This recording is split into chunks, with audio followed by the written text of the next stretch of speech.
Hi, I'm Jay from SEK Sherborne. Today we're going to talk about PolySweep Polymeric Sand. We've got a hardscape project that's ready to be completed. All the pavers are in place. We've installed snap edge paver restraints. Our surface is clean and dry.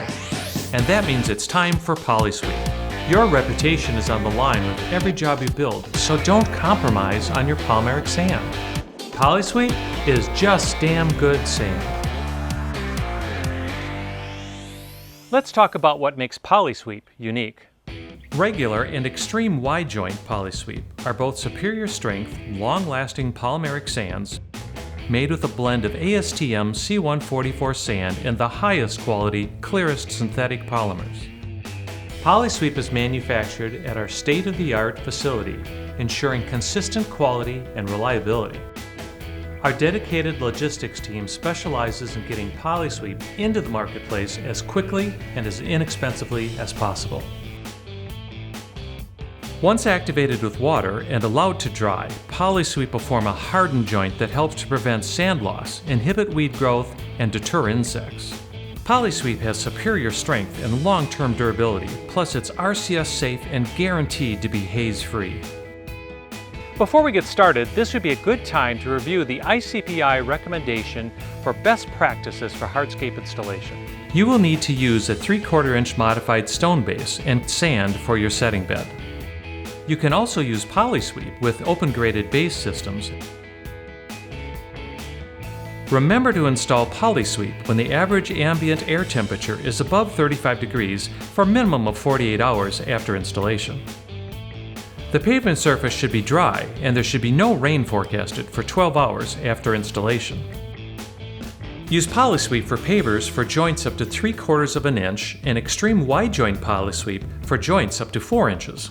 When you're ready to apply PolySweep, here's a tip: save your bag. Stage the 50-pound bags evenly around your surface.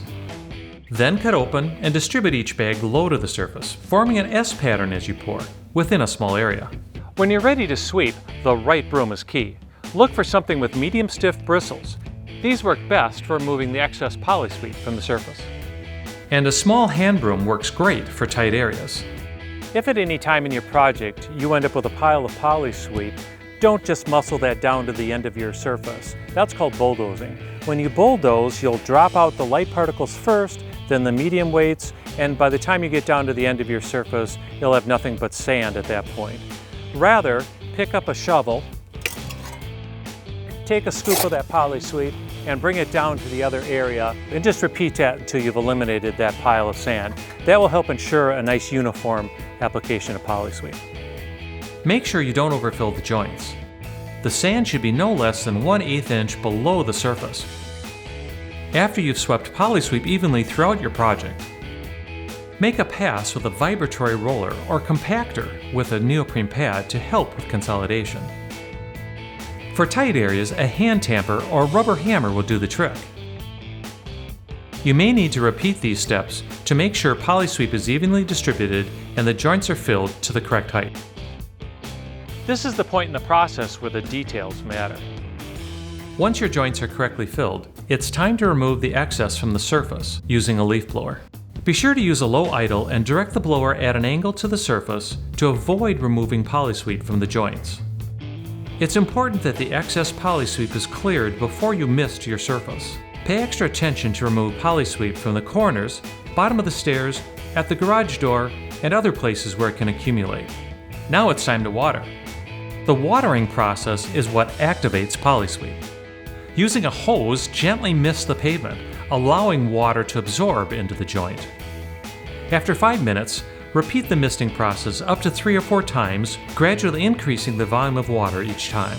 Be sure to wait about 5 minutes between each misting. For optimal joint performance, the entire sand joint must be fully saturated. Any residual water caught in the texture of the pavement surface should be blown off with a leaf blower. To check to see if you've got the proper amount of moisture in PolySweep, you'll need a screwdriver, a putty knife, or even a pocket knife will work well.